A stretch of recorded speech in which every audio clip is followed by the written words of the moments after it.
लघु इस शब्द का अर्थ होता है हल्का, यानी लाइटनेस। लघु का मतलब है लाइटनेस। गुरु के बारे में कल हम लोगों ने जो जो चीजें देखे थे, जो जो रोग, जो जो समस्या, जो जो उसके कर्म, आज के ये लघु उसके जस्ट विपरीत है। यानी कल का जो समस्या था आज उसका चिकित्सा है, और आज का जो समस्या है कल उसका चिकित्सा था।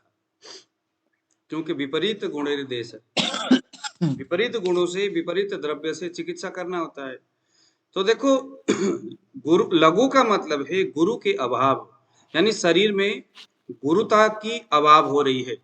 अब गुरु गुण में जो जो भी एक्टिविटीज है, जो जो भी गुरु के जो व्यवहार है, जैसे तृप्ति जनन है, अगर मैं कहूँ कि हमारे ऑर्गन को लगता है कि नहीं यार बहुत मेरे पास है, अभी मुझे भूख नहीं लग रही है। जैसे डायबिटीज की कंडीशन में भी हम बात कर रहे थे कि डायबिटीज क्यों होती है, क्योंकि शरीर में गुरु गुण बढ़ा है। किसी अर्गन को लगता है कि तृप्ति हो रहा है मुझे। आज के ये लघु उसके विपरीत है। लघु होने का मतलब अब अर्गन को लगता है कि मुझे ज्यादा भूख लग रही है। पक्की रोटी है, मिलकर खाया है के? प्लीज आप हैं? सभी लोग अपने अपने ऑडियो को पक्की बंद रोटी से करिए। मिलकर तब ना। आज का लघु, अब अर्गन को लगता है कि यार भूख लग रही है मगर खाने को कुछ नहीं है, तो वह लघु यानी कि हमारा अर्गन, हमारे धातु, हमारे सभी जो अग्नि की जो व्यवस्थाएं हैं, वो खुद को लघु यानी हल्का करने के प्रयास वो करता है। ये लघु गुण वायु का गुण है, यानी ये वायु बढ़ रहा है अपने लघु गुणों से।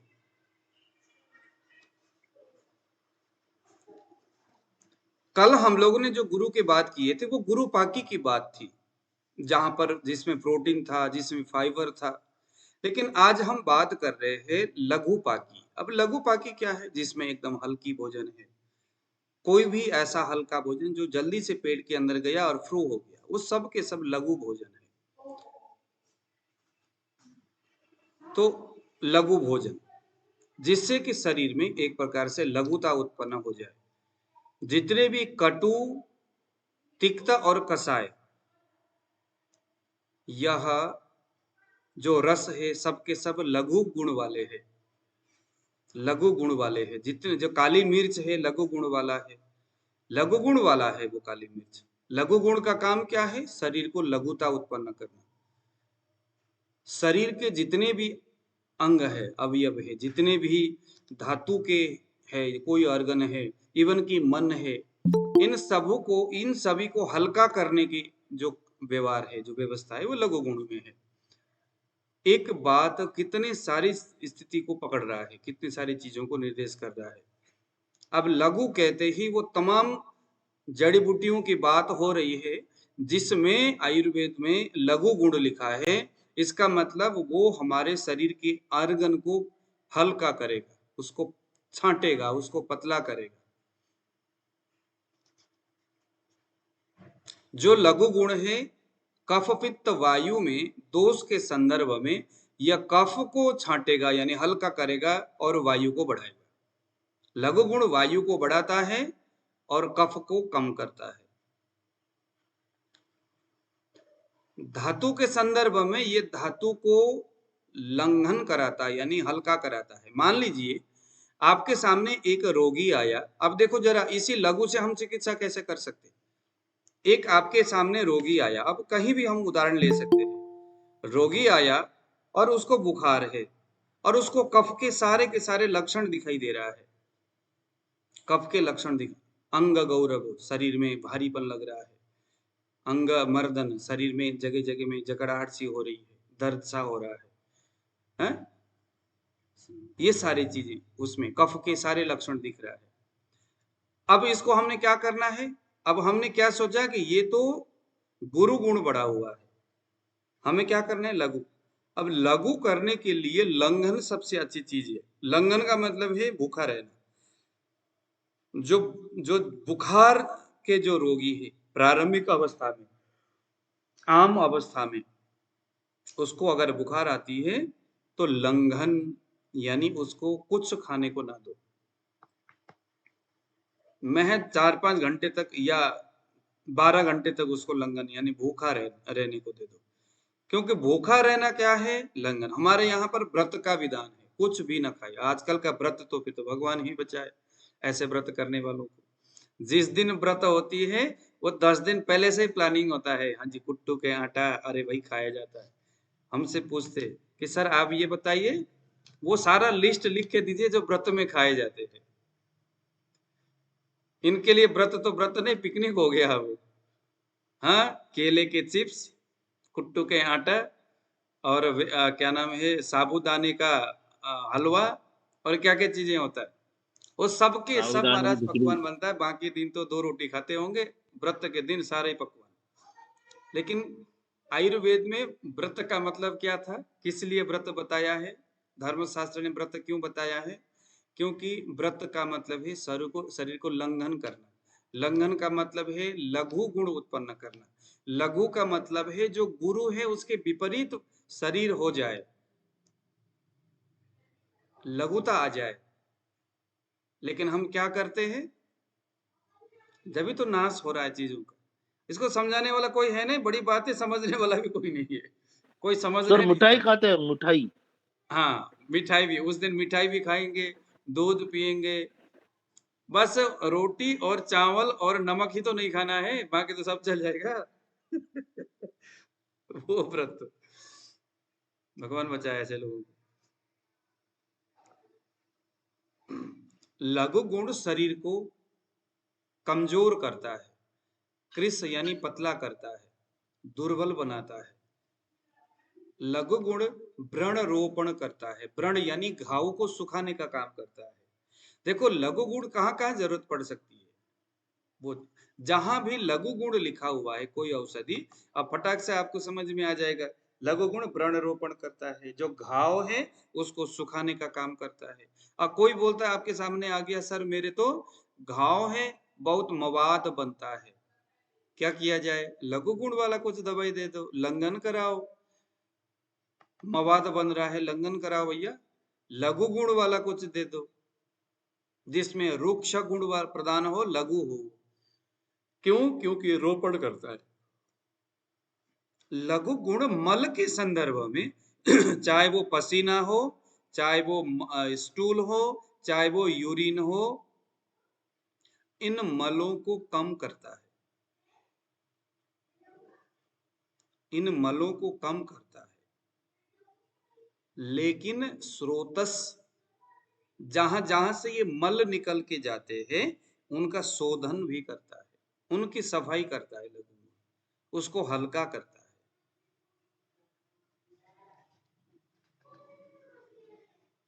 लघु गुण लघु होने के वजह से शरीर के ऊपर की ओर गति करने वाले होते हैं। कोई भी लघु गुणी जो द्रव्य है, ऊपर की ओर गति। हमें लघु गुण तब नहीं देना है जैसे ऊर्ध्वानुगामी अम्ल पित्त हो किसी को। अम्ल पित्त, सर खट्टी डकार आ रही है, क्या हो रहा होगा? पित्त बढ़ा है लघु गुण से। तो यहां फिर लघु गुण नहीं देना है, पित्त को शांत करने वाली, लेकिन लघु गुण नहीं देना है, क्योंकि यह ऊर्ध्वानुगामी है।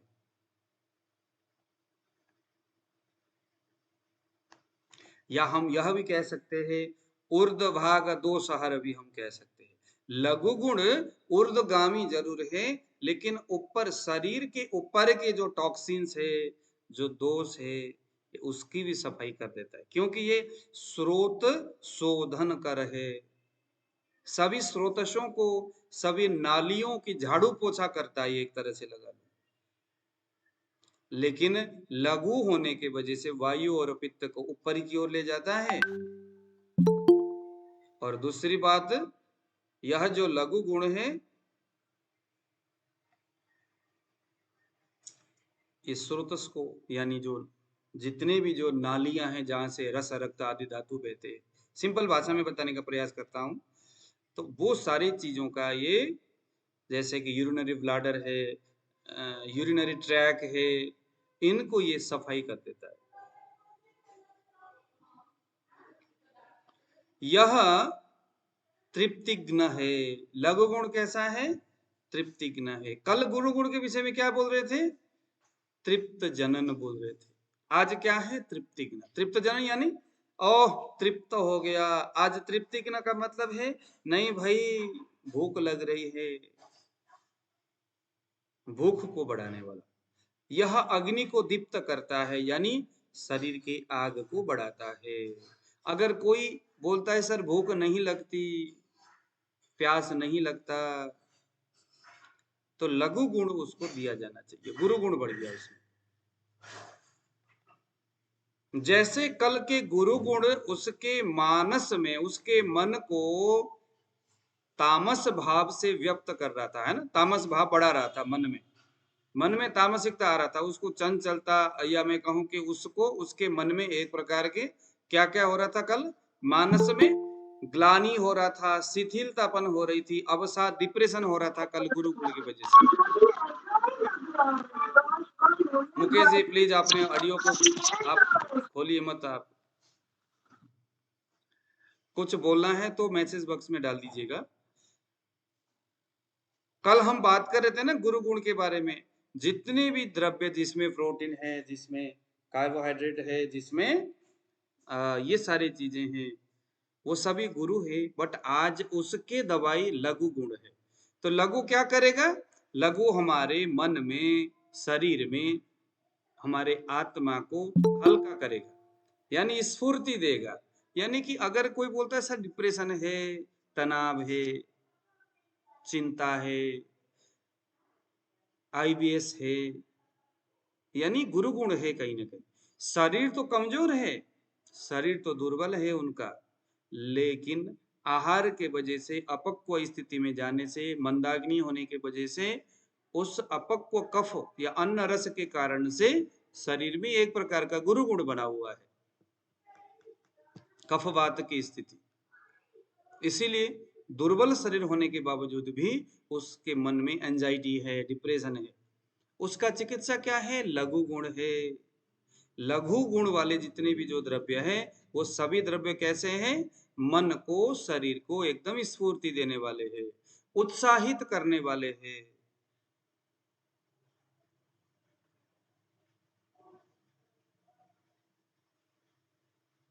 प्रकाश शर्मा जी, आया समझ में? मन को लघु गुण उत्साहित करता है। आया। तो अब देखो लघु गुण किस किस में, जितने भी कड़वा चीजें हैं, जैसे नीम है, कड़वा है,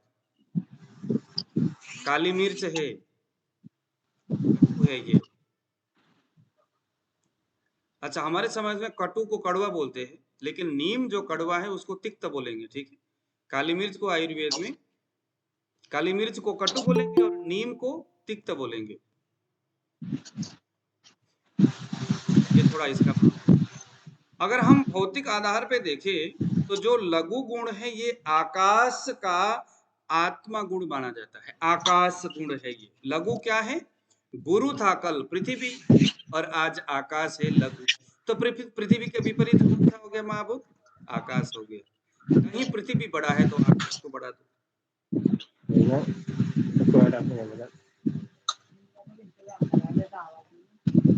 हालांकि वायु और अग्नि इनमें भी लघुता है, लेकिन आकाश में ज्यादा लघुता है।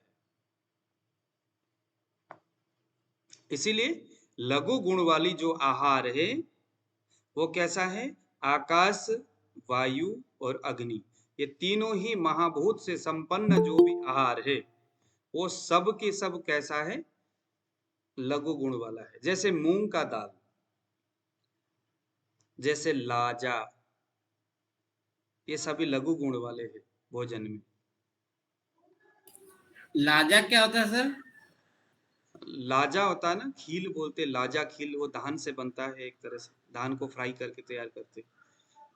हम लोग वो भी बोल सकते, क्या बोलते हैं, धान को फ्राई करके बनाते हैं ना, उसको बोलते हैं मूरी, मूरी भुजिया, मुरी, मुड़ी, मुरमुरा, गुरु जी मुरमुरा, मुरमुरा बोलते हैं उसको। मुरमुरा, ये भी लघु गुण वाला। मंदाकिनी चावल में और धान जो बात, गुरु गुण वाला है, लेकिन इंद्रवली मुरमुरा में जो होते ही लाचारी ये बोलते लघु हैं। हो जाता है,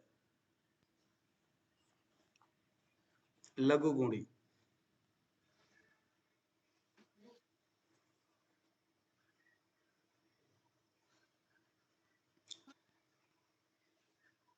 अब आ गया शीत गुण, देखेंगे दूसरे गुण क्या है, शीत गुण। ये शीत गुण कफ और वायु दोनों में ही शीत गुण है। शीत के विपरीत कौन है, उष्ण। तो शीत यानी ठंडा, कोल्ड, ये शीत है। भौतिक जो स्वरूप है शीत गुण का काम क्या है, शरीर में जलन को शांत करता है। अगर कोई आदमी कहता है सर जलन हो रही है, यानी उस स्थान में शीत गुण की कमी हो रही है, तो ऐसा कोई द्रव्य देखो जो शीत गुण वाला है, जलन को ठीक कर देगा। कार्मिक स्वरूप में देखो तो यह वही बात है कि यह शरीर की उष्णता को, शरीर में जो गर्मी है उसको ये कम करता है। दोष कर्म के आधार पर, द्रव्य गुण कर्म। गुण कैसा है, गुण है इसका ठंडा।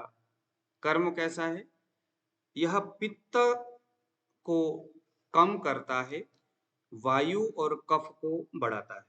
धातु में ये धातुओं की वृद्धि करता है। जैसे अभी हमने कहा था ना, लघु गुण जो है धातुओं को कम करता है। लघु गुण बढ़ता रहा बढ़ता रहा बढ़ता रहा बढ़ता रहा बढ़ता रहा तो क्या होगा, धातु के साइज कम हो जाएगा। सर मेरे तो गॉल ब्लैडर ही पता नहीं चल रहा, सूख गया, यानी लघु गुण बहुत ज्यादा बढ़ गया। धातुओं में ये क्या करेगा, शीत गुण क्या करेगा, धातुओं की वृद्धि करेगा। शीत गुण क्या करेगा, धातुओं की वृद्धि करेगा। और शीत गुण के एक जबरदस्त काम है रक्त का स्तंभन कर देना। अब ये कितने जगह शरीर में है ना, जैसे रक्त है वो पित्त से, पित्त जो होता है रक्त का ही मल है, तो वो ब्लड में जो पित्त है वो मिक्स रहता है ना, मिला हुआ रहता है। अब जो पित्त है वो गर्म होता है, रक्त भी गर्म होता है। अगर वायु या कफ के शीत गुण ना हो तो शरीर में ब्लड कभी टिक ही नहीं सकता, बह जाएगा, एक जगह स्टेबल नहीं होगा। इसीलिए वो शीत गुण ही है जो ब्लड को उतना थिक बनाता है जितनी आवश्यकता है। लेकिन अगर ज्यादा हो तो क्लटिंग हो जाएगा, अगर कम हो तो ब्लीडिंग हो जाएगी। यानी ब्लड बहुत ज्यादा पतला होना, शीत गुण की कमी हो रही है। ब्लड बहुत ज्यादा गाढ़ा होना, शीत गुण की अधिकता हो रही है। आयुर्वेद में इसको रक्त स्तंभक बोलते हैं। जितने भी रक्त को स्तंभन करने वाली दवाइयां, जैसे किसी को अगर ब्लीडिंग होती है, जल्दी से ब्लड जो है निकलता है, ब्लीडिंग होती है। कई ऐसे भी पेशेंट है, जरा सा खरोंच आया तो ब्लड ऐसा निकलता है, जिसका डायबिटीज लेवल बहुत लो रहता है, तो वहां पर भी जरा सा खरोंच आया कि ब्लड बहुत तेजी से बहना शुरू होता है, इतना तेजी कि पूछो मत। किस चीज की कमी हो रही होगी, शीत गुण की कमी हो रही है। शीत गुण उस ब्लड को स्टेबल करता है, उसको स्तंभन करता है, उसको रोकता है। तो आपके सामने कोई हमारी माताएं बहनें जो कहती है कि सर मेरे को ब्लीडिंग होती है, एक बार ब्लीडिंग हो जाए तो रुकने का नाम नहीं लेता, यानी कि शीत गुण की कमी हो रही। ऐसा कुछ दे दो जो कि शीत गुण वाला हो। लेकिन अभी शीत गुण के साथ साथ, हालांकि स्तंभन करना शीत का काम है, लेकिन वो कषाय रस वाला हो। नोट करिए कैसा द्रव्य देना है, उसका रस कषाय हो और गुण उसका शीत हो। जैसे मोच रस है,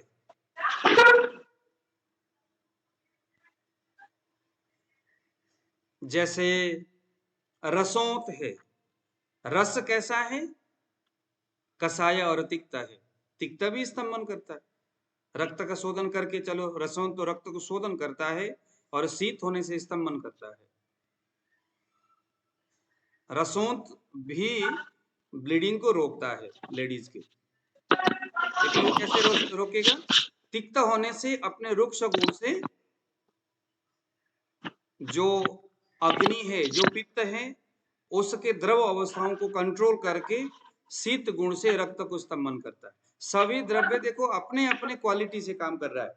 अब आपको ये दोनों भेद यहां से समझ में आए कि नहीं आए? आपके सामने किसी ने कहा कि भैया इस लेडीज के ब्लड में ब्लीडिंग होती है, इस लेडीज के पीरियड के टाइम में ब्लीडिंग ज्यादा होती है, हैवी ब्लीडिंग होती है। आपके सामने ये दो औषधि है, पहले का नाम है रसों जो दारू हद्रता से तैयार होता है, दूसरे का नाम है आपका क्या नाम है ये, मोचरस। अब मोचरस कषाय रस है और शीत है, दारू हल्दी तिक्त रस है, तिक्त कषाय है, तिक्त रस प्रधान कषाय है, अनुरस कषाय, और वह शीत है। तो कषाय होने से अपने रुक्ष गुण और स्तंभन विशेष कर्म के वजह से, स्तंभन कार्य की वजह से, शीत गुण में भी स्तंभन, उसमें भी स्तंभन। तो कषाय होने से उसमें स्तंभन के गुण ज्यादा है, जबरदस्त रोक देगा। और इधर तिक्त रस प्रदान होने की वजह से तिक्त रस में भी स्तंभन क्या नाम है, रुक्ष गुण होता है, मगर कषाय जितना नहीं होता, पहली बात।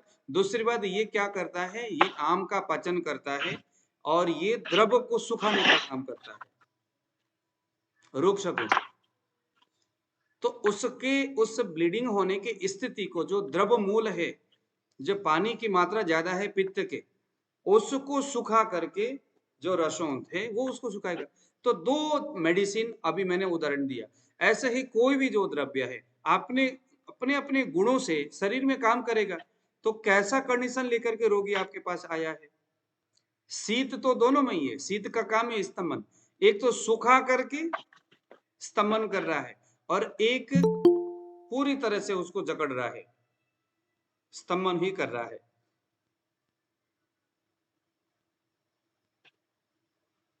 तो ये सारे इसकी, यानी कि शीत गुण का एक कर्म है स्तंभन करना और धातुओं की वृद्धि करना। अब आ गया मल के बारे में।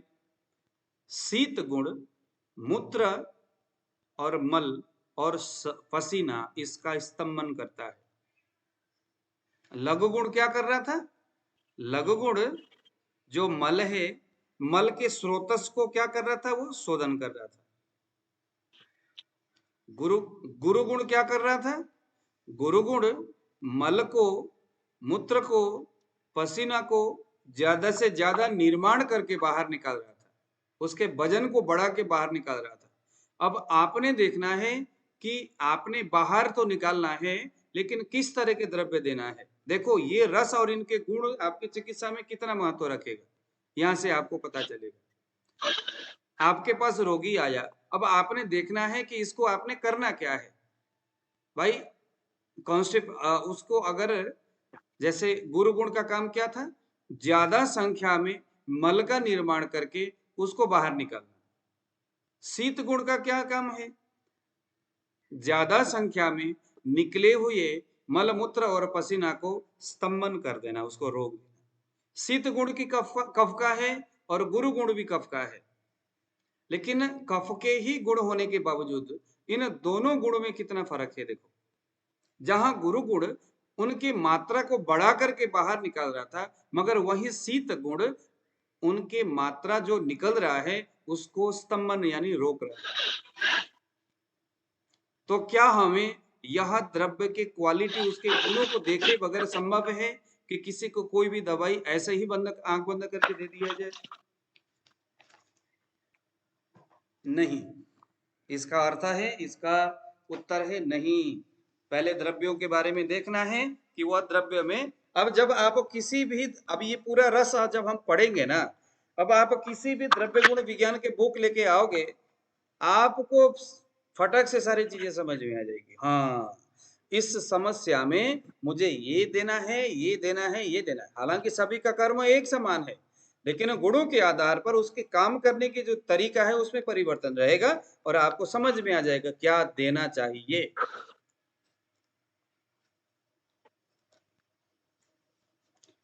अब आ गया संस्थानिक कर्म। शरीर के अंदर अलग अलग स्थान में, अलग अलग कंडीशन में शीत गुण कैसे काम करता है? तो शीत गुण यहाँ पर मूर्छा, किसी को अगर बेहोशी होती है, तृष्णा, किसी को अगर बहुत ज्यादा प्यास लगता है। दाह, किसी को अगर जलन होती है। या इसके अलावा भी बाकी जो पित्त के जो दूसरे कर्म है उनको यह शांत करता है।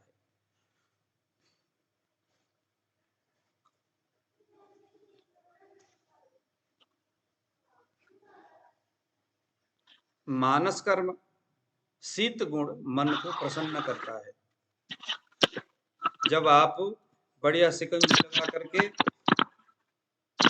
रोअफ़ज़ा लगा करके जब आप गर्मी के मौसम में पानी पियोगे, बाहर से बढ़िया पसीना पसीना होकर के, हैं, थका हारा आप घर में आए हो और आपने बढ़िया सा रोअफ़ज़ा डाल करके एंड चकाचक मीठा डाल करके आपने ठंडा पानी पिया, दूध वूध मिला करके, तो मन बड़ा खुश होता है। आह्लादित हो जाना इसी को बोलते हैं। तो यह शीत गुण कैसा है? ये आह्लादन करता है। उस शिकंजी पीने के बाद, उस ठंडे शरबत पीने के बाद, ये जो आ वाली जो चीज है, ये उसके मिठास के वजह से नहीं है, ये उसके शीतलता के वजह से है। जैसे चंदन, उदाहरण के रूप में यहाँ पर चंदन की बात हो रही है। भौतिक आधार को जानना जरूरी है। जो शीत गुण है ये जल महाभूत। अभी देखो, जब हम गुरु पढ़ रहे थे कफ में, तो उसको हमने क्या बोला था? ये पृथ्वी महाभूत संपन्न है। अब यहाँ शीत की बात है तो यह जल महाभूत से इसका रिलेशन है। चिकित्सा में इन सभी चीजों का बड़ा महत्व रहता है। ये हालांकि थोड़े ज्यादा टाइम लग करके सीखने वाली, समझने वाली बात है, लेकिन रोज इसको पढ़ के अगर आप इसमें मनन भी करो, एक दूसरे के साथ जोड़ते भी रहो, गुरु गुण का ये है, शीत गुण का ये है, इन दोनों का ऐसे ऐसे कर्म है, किस तरह के रोगी में क्या कुछ किया जाए, तो इनके ऊपर भी थोड़ा आप विमर्श करिए। रात का 1 घंटे का क्लास है, सुबह या दोपहर का 1 घंटे आप लोगों ने खुद से एक विमर्श करना है। वायु का गुण भी शीत ही कहा गया है। जो वायु है वह भी, कफ के भी गुण शीत है और वायु का भी शीत है।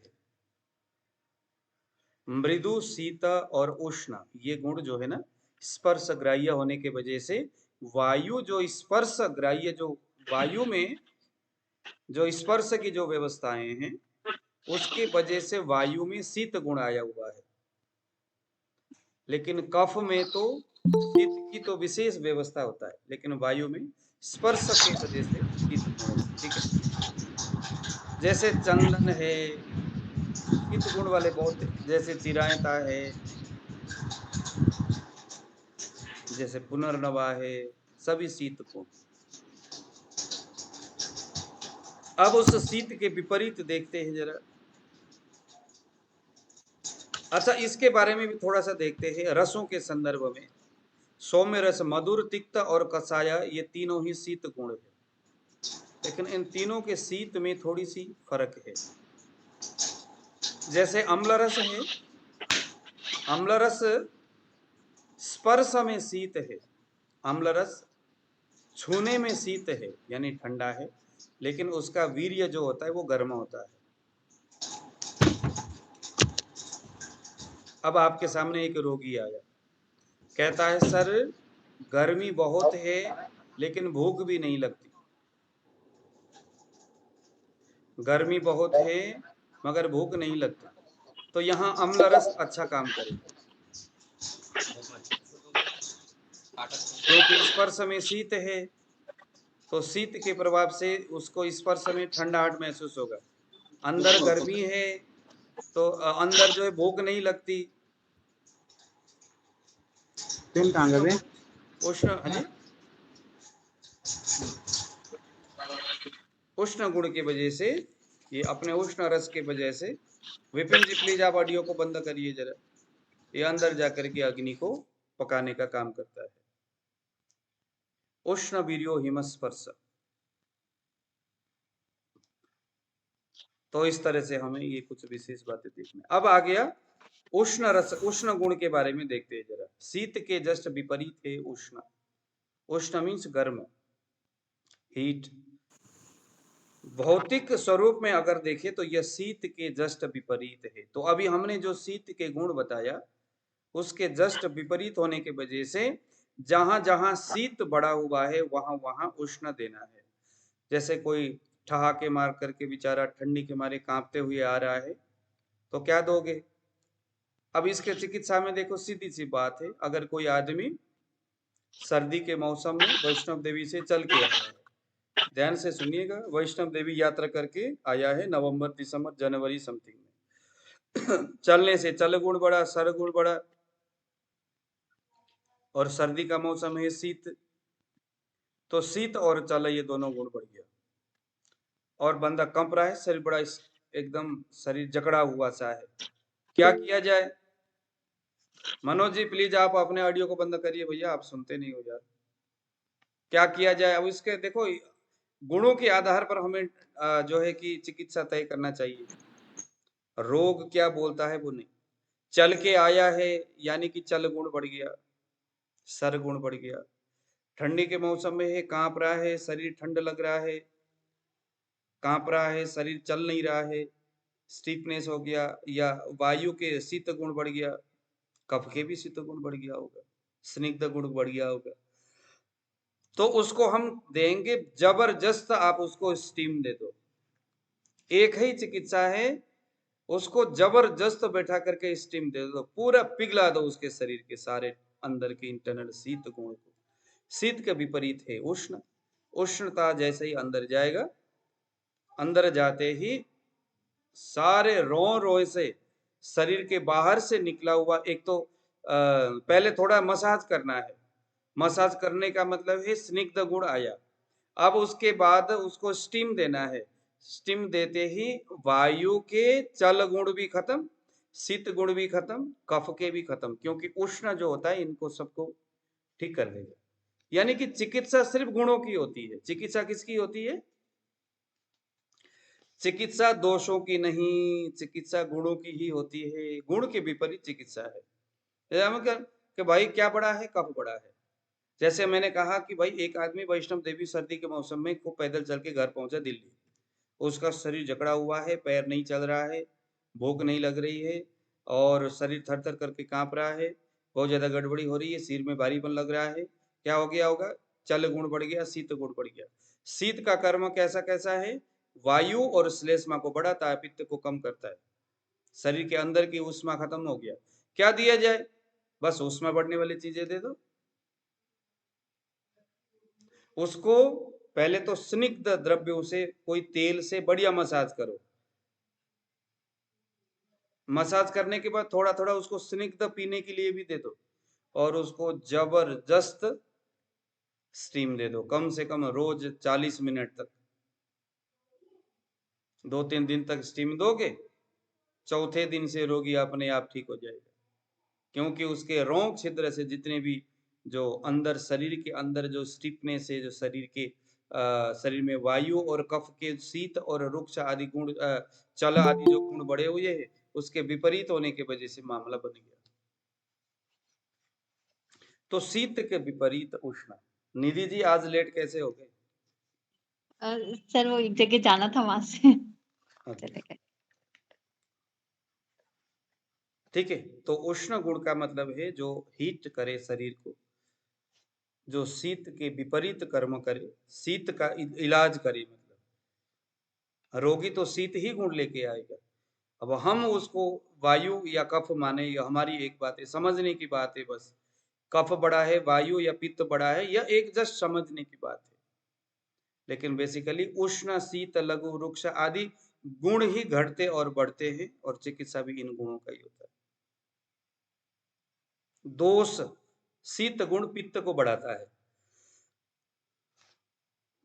वायु और श्लेष्मा इस उष्ण गुण पित्त को बढ़ाता है, वायु और कफ को यह कम करता है।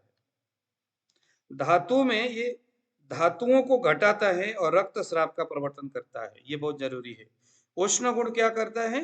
रक्त को बढ़ाता है। जैसे कोई लेडीज है, अगर बोलेगी सर मेरे को ब्लीडिंग ज्यादा होती है, कोई बोलेगा सर मेरे तो स्किन से भी ब्लड निकलता है, रक्त पित्त हो रहा है, बवासीर हो रही है, कहीं से भी खून आ रहा है, तो रक्त स्राव करना ये उष्ण का कर्म है। ये धातुओं को रक्त स्राव करा के घटाता है। यह यूरिन को, स्टूल को और पसीना, ये तीन हमारे मल बताए गए हैं मुख्यतः। पसीना है, मल और मूत्र है। इन तीनों को क्या करेगा? यह बढ़ाने का काम करता है। इन तीनों को बढ़ाने का ये काम करेगा, आगे की ओर खिसकाने का काम करेगा। मल, मलों को प्रवर्तक करेगा, उसको बढ़ाने का काम करेगा।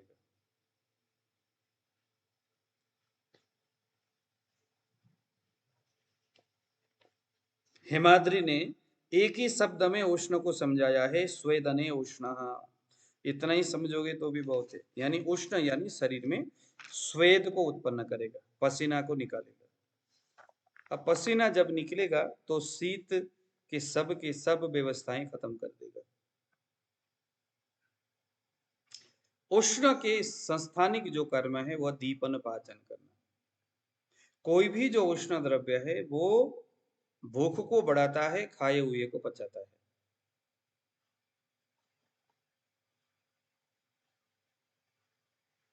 सामान्य सी बात है, कोई भी द्रव्य अगर उष्ण होगा, इसीलिए गर्मी के मौसम में भूख ज्यादा नहीं लगती, क्योंकि स्वेद के माध्यम से पसीना जो है बाहर निकलता है।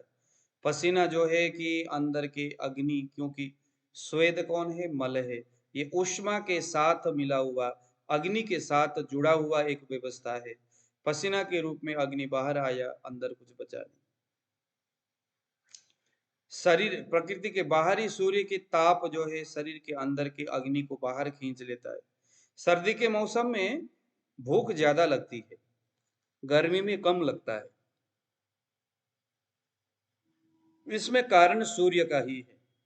सर्दियों में ठंडी होने की वजह से हमारी जो स्किन है वो बेहद शीत गुण से भरा हुआ रहता है, और अंदर तक इतना शीतपन रहता है कि अंदर के जठराग्नि के जो आग है, पाचकाग्नि की जो अग्नि है, सूर्य की किरणें उसको प्रॉपर खींच नहीं पाता। अंदर ही अंदर धधकते उस वो आग सूर्य की किरणें अगर नहीं खींचता है तो बाहर त्वचा तो एकदम कवर हो जाता है शीत गुण से, और अंदर के आग जबरदस्त जलता है। लेकिन गर्मी में गर्मी हालांकि उष्ण गुण वाला, दीपन पाचन गुण वाला है। गर्मी में तो भूख ज्यादा लगनी चाहिए, खाई हुई चीजें ज्यादा पचना चाहिए, नहीं पचता इसीलिए क्योंकि स्वेद, यह भी उष्ण गुण का ही एक कर्म है। पसीना, पसीने के माध्यम से अंदर के उष्ण गुण को बाहर निकालता है ये, और बाहर के सूर्य की किरणें भी शरीर के अंदर के जठराग्नि के उस अग्नि को खींचने का काम करता है, क्योंकि सूर्य जो है दुनिया के हर एक चीजों को खींचने का वो प्रयास करता है। तो गर्मी के मौसम में अब ये जो उष्ण जो गुण है वो दीपन पाचन करने वाला होने के बावजूद भी श्वेत यानी पसीना के माध्यम से अंदर के अग्नि को बाहर निकलना, और सूर्य की किरणों से बाहर निकलने के कारण से अग्नि हो जाता है कमजोर। उष्ण जो है मूर्छा को पैदा करने वाला। देखो, शीत गुण मूर्छा को शांत कर रहा था, उष्ण मूर्छा को पैदा करता है, बेहोशी होना, चक्कर आना, उष्ण गुण बड़ा है। जैसे कुछ लोग कहते हैं ना इन दिनों, सर मेरे प्लेटलेट कम है। अच्छा, प्लेटलेट कम होने का मतलब लिख लो पित्तज, वात पित्तज ज्वर है। प्लेटलेट कम होने का मतलब है वात पित्तज ज्वर है। एक तरह का ये अंदरूनी बुखार का मामला है। अगर कोई लेडीज ऐसी बोलती है, कोई बंदा, सर मेरे को ना जब बैठते हैं, जब बेड में लेटते तो ऐसा जैसे कि हम किसी में झूल रहे हैं, ऐसा शरीर झूलता है। चक्कर सा आता है, चलते वक्त चक्कर आता है। ये सभी अंदर से अग्नि अपने, अग्नि क्या है, एक प्रकार के ऊष्मा की वृद्धि हुई है, उष्ण गर्मी की वृद्धि हो रही है शरीर के अंदर। जैसे जैसे गर्मी बढ़ती है शरीर के अंदर, अब ये गर्मी सिर्फ पित्त का ही हो ये जरूरी नहीं है, अग्नि महाभूत भी है, बहुत सारी चीजें शरीर के अंदर जो ऊष्मा को पैदा करता है। ऊष्मा सिर्फ उससे पैदा नहीं होता, और भी बहुत सारी चीजें जो ऊष्मा को पैदा करता है। जैसे हम लोग बहुत ज्यादा चिंता करते हैं, बहुत ज्यादा सोचते हैं, टेंशन करते हैं, इससे रुक्ष गुण बढ़ता है। और रुक्ष गुण में एक, जैसे हम कहते हैं ना कि भाई हाथ जब ऐसे करके जब ऐसा करते हैं, घर्षण करते हैं, तो करने से यहाँ हीट होता है कि नहीं होता, लेकिन घर्षण करने से रुक्ष गुण बढ़ती है। क्या बढ़ता है, ऐसा करिए, उष्णता बढ़ती है अंदर। यानी कि अगर आप बहुत ज्यादा चिंता करते हो, यानी कि मन में एक प्रकार का घर्षण होती है। घर्षण का मतलब है मन में उच्चाटन होना। कोई शब्द इसके ऊपर अरुण जी को बताइए जरा, क्या शब्द इसमें प्रयोग किया जाए। एक आदमी अंदर से अंतर्द्वंद बोलते हैं संस्कृत, हिंदी मुझे समझ में नहीं आ रहा क्या बोलूं। अंतर्द्वंद, अंदर ही अंदर आदमी झगड़ा कर रहा है खुद से, मन में अंदर ही अंदर सोच रहा है कि ये करना है नहीं करना है, चिंता कर रहा है, दिन रात सोच रहा है। आजकल तो चीजें बहुत बढ़ गई इसके लिए। आदमी पिक्चर देखे रो रहा है, उसके विषय में टेंशन झगड़ा कर रहा है। सीरियल देख करके दिन रात रो रहा है अगला, और उससे टेंशन ले रहा है। क्रिकेट देख करके रो रहे बंदे, बेमतलब के बेफालतू की चीजें। इन एक्टिविटी से शरीर में जबरदस्त रुक्षता, घर्षण वाला रुक्षता, अंदर एक प्रकार का जद्दोजहद चलता है मन में। मन बोलता है नहीं यार क्या करना, साला पाकिस्तान जीते इंडिया जीते क्या लेना देना, अपने मस्ती में रहो। दूसरा मन बोलता है ना, क्यों लेना देना ना है। कशमकश। कसमकस, आदर्श जी क्या बात है, कसमकस अंदर चलता है। कसमकस मीन्स एक प्रकार का घर्षण। अब देखो जैसे मैंने घर्षण किया तो यहाँ से हीट उत्पन्न हुआ, तो आपके मन की कसमकस से भी एक प्रकार का हीट उत्पन्न होगा। अब वह हीट ना कुछ खाने से हुआ, ना आपके पित्त के बढ़ने से हुआ, और वही हीट आपके अंदर एक ऐसे उष्मा का निर्माण करता है जो दिखता तो नहीं है, लेकिन वो गर्मी को पैदा करता है अंदर से। वो गर्मी मन को पैदा करता है, वो आपके ब्लड सेल को गर्म कर देता है, डैमेज कर देता है ब्लड सेल। आजकल इस, आयु इसको सर विचारोत्तेजना भी बोलेंगे। हाँ, विचारों की उत्तेजना, ये आजकल ज्यादा बन रहा है सोशल साइड के कारण से। मोबाइल ये तरह तरह की चीजें, आंखों के सामने से मोबाइल हटता ही नहीं है, एक तरह का रोग है। इससे मन में कई प्रकार की कसमकस, और वहां से उष्मा, और वो ऐसा उष्मा जो दिखाई और महसूस नहीं होता, लेकिन हमारे ब्लड सेल को नष्ट कर रहा है, सेल को खत्म कर रहा है। इसीलिए आज हर किसी को चक्कर, हर किसी को परेशानी, इसी के वजह से। तो इसीलिए आयुर्वेदिक बुक में लिखी हुई बातें, अब तब तो मोबाइल भी था नहीं भाई, तब नहीं था सोशल साइट, तब तब जो है ये थोड़ी था, तब जो है बहुत सारी चीजें हमें आयुर्वेद में लिखी हुई बातों को अपने एंड से जोड़ के देखना होगा।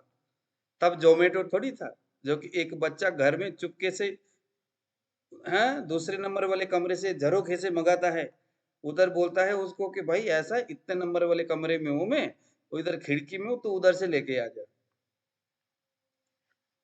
अब बच्चा उधर ही उधर क्या खा रहा है पता नहीं माँ बाप को। अब माँ बाप बच्चे को लेके डॉक्टर के पास जाते हैं, डॉक्टर बोलता है क्या कुछ, अरे मेरा बेटा तो बड़ा सात्विक है जी, और उसके बेटा क्या कुछ गुल खिला रहा है उस पीछे से खिड़की से, वो बच्चा ही जाने। पहले जमाने में हम कहा करते थे, अरे घर के बच्चा घर के संस्कार, हम बोलते थे ना, बड़े बुजुर्गों के पास बच्चों को बैठाओ, क्योंकि बच्चा उनसे संस्कार सीखेगा। आजकल भी हम प्रयास तो करते हैं, लेकिन हम उसको कुछ संस्कार सिखाए उससे पहले वो कोई और उसको मोबाइल से सिखा के चला जाता है। अलग अलग संस्कार वाले लोग मोबाइल में आते। अब मेरा बेटा जो है वो बोलता है कि बाइक राइडर बनना है, मैं कहा क्या बनना है तूने, तो कहता है बाइक राइडर। आज एक लड़का उधर मर गया ना उत्तराखंड में, बाइक राइडर, पता नहीं क्या नाम है उसका। तो ये अब उसको हम तो चाहते ना कि हम बच्चे को अच्छा संस्कार दे दें, अब वो मोबाइल पकड़ करके वो कोई और ही संस्कार सीख रहा होता है। किसी की बस नहीं है आज के समय में, इसीलिए बस भगवान ही बचाए। कुल मिला करके हम चाहे जितना मर्जी, इसीलिए आज के समय में कोई भी रोग ये इसीलिए असाध्य हो रहा है क्योंकि डॉक्टर तो ग्रंथ के हिसाब से बात करेगा। ग्रंथकार ने ग्रंथ में उस समय के हिसाब से चीजें लिखा है, उनको क्या पता है कि आज के सोशल साइट, आज के मोबाइल हैं, आज के ये सारी चीजें नहीं पता कुछ भी। इसीलिए सब चीज में हमें ध्यान देना है। तो संस्थानिक कर्म में ऊष्मा, जो गर्मी है, जो उष्ण है, वो दीपन पाचन करता है, लेकिन मूर्छा पैदा करना, ये जो मूर्छा है, जो चक्कर आना बार बार, और इंटरनल शरीर के सेल अगर डाउन हो रहा है तो डाउन होने के पीछे जो ग्रंथ में लिखे हुए कारण तो है, लेकिन हमें अपने एंड से भी जो चल रहा है इन दिनों, मतलब यूं लगा लो कि रुक्ष गुण से भी अति चिंतन करने से, इन सारे एक्टिविटी से भी ऊष्मा बढ़ता है, गर्मी बढ़ती है अंदर, और वह ब्लड सेल को डाउन कर देता है। मानस अवस्था में उष्ण गुण से विकलता उत्पन्न होता है। नोट करिए, शीत गुण से क्या हो रहा था? शीत गुण से हमारे मन अत्यंत आह्लादित हो रहा था, प्रसन्न हो रहा था। उसके विपरीत उष्ण गुण बढ़ता है तो मन क्या हो जाता है? विकल हो जाता है। अब इसके विपरीत भी देखो जरा, अगर किसी का मन बहुत ज्यादा विकलित हो जाता है, विचलित होता है, जैसे मैं आपको एक चीज बताता हूँ, देखो रोगों को कैसे जानना चाहिए। एक आदमी दिनचर्या, ऋतुचर्या सब कुछ ठीक था, सब कुछ बढ़िया था, लेकिन अचानक उसके मम्मी पूरे हो गए, होने से वो उसका लगाव बहुत ज्यादा था और बहुत ज्यादा रोने लगी, दिन रात रोती रही, चिंता करती रही। मेरे माता जी बीमार होने से साल डेढ़ साल पहले से ही, जब से वो बीमार रही तब से दिन रात वो रोती रही, कोसती रही भगवान को, थोड़े बहुत खुद को, कि मैं उनको सेवा नहीं कर पाया आदित्य। क्या हो गया? अंदर ही अंदर विकल होती रही, आंखों से आंसू निकलता रहा। कोई गर्म चीज तो उसने खाया नहीं, लेकिन बाद में उसको एंजाइटी हो गया, डिप्रेशन में चली गई लड़की। डिप्रेशन की क्या था? उष्मा से, शीत गुण से, शीत गुण उससे डिप्रेशन का मेडिसिन है, लेकिन इसको ये डिप्रेशन कहाँ से आया? इसके मन में उष्मा चला गया, गर्मी चला गया। ये गर्मी कहाँ से उत्पन्न हुआ? ये उसी विकलता से उत्पन्न हुआ है, उसके खान पीन से नहीं है, ये उसके दिनचर्या से, जो है कि आहार विहार बोलते हैं, तो विहार से उत्पन्न हो गया। विहार मीन्स एक्टिविटीज। तो अत्यंत विकल होने से उष्णता, गर्मी बढ़ती है, और गर्मी किसी कारण से बढ़े तो विकलता उत्पन्न होता है। इनको एक दूसरे के साथ जोड़ करके देखना है। भौतिक आधार पर इसका आधार तो अग्नि है,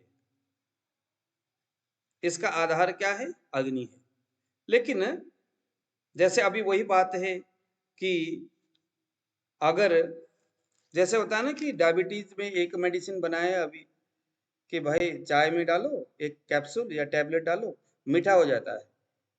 तो फिर किसी ने पूछा कि महाराज मीठा होता है तो भाई मीठा ही तो खाने के लिए मना किया गया है, फिर आप ये इसको खाने के लिए, चाय पीने के लिए क्यों बोलते हो? तो उन्होंने कहा कि नहीं नहीं, ऐसा है कि हमारा जो जीव है ना, ये जो मिठास जो इस चाय में रहेगा, ये बेसिकली मीठा नहीं है, ये फीका ही है, इसमें कोई मिठास नहीं है। लेकिन ये एक ऐसा केमिकल है जो हमारे जीव को ऐसा लगता है, या वो केमिकल जीव को ऐसा सूचना देता है, ऐसा सोचने को मजबूर करता है कि ये मीठापन आ रहा है। लेकिन तत्व तो परमाणु रूप से उसके अंदर कोई मिठास नहीं है। जीव को ऐसा, हमारे बोधक कफ को ऐसा लगता है कि ये इसमें मीठा है, लेकिन पदार्थ में कोई मिठास नहीं है। लेकिन बोधक कफ, जीव जो है वो कफ का स्थान है, और वो चेतना का एक स्थान है, तो फाइनली आप चाहे मीठा वाला वो चीनी उसको डाल करके खाओ या चीनी डाल के खाओ, बात एक ही है, बात है जीभ की।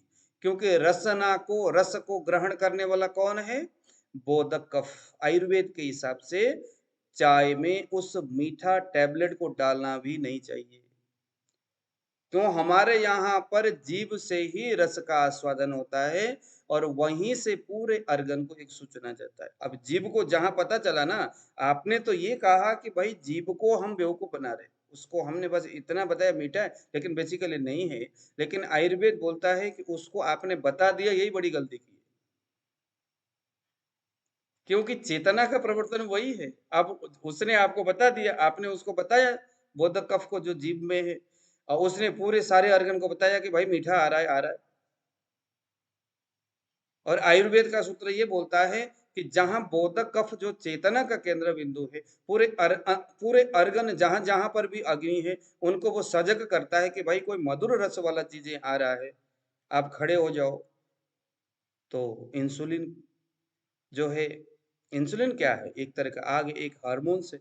तो सबके सब अपने हार्मोन्स को तैयार करने शुरू कर देते हैं, जब आएगा तो मैं इसको निकालूंगा और उस मधुर को पकाऊंगा। इस तरह से वो सारे के सारे ऑर्गन तैयार हुए बैठे हुए थे, सभी अग्नि तैयार होके बैठे हुए थे।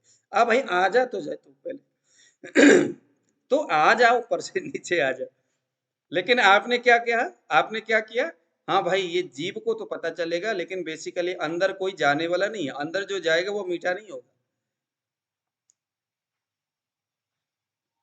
तो जीभ ने सभी को चेतना दिया, सभी लोग अपने अपने इंसुलिन को या हार्मोन्स को, जो है ना पित्त को बढ़ाने वाली, अग्नि को बढ़ाने वाली इस तरह के इंसुलिन या एक इस तरह के हार्मोन्स को लेकर के बैठे हुए हैं।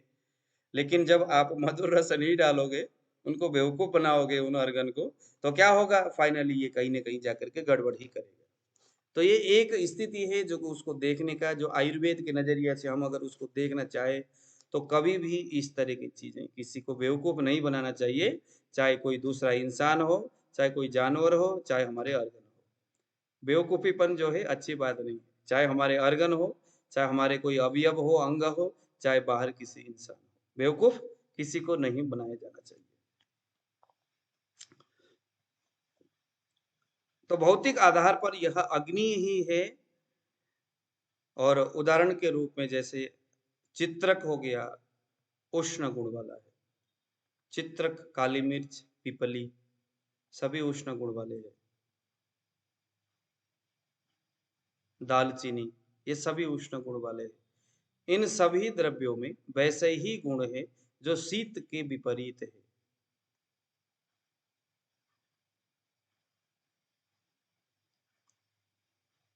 अब आ गया स्निग्ध गुण।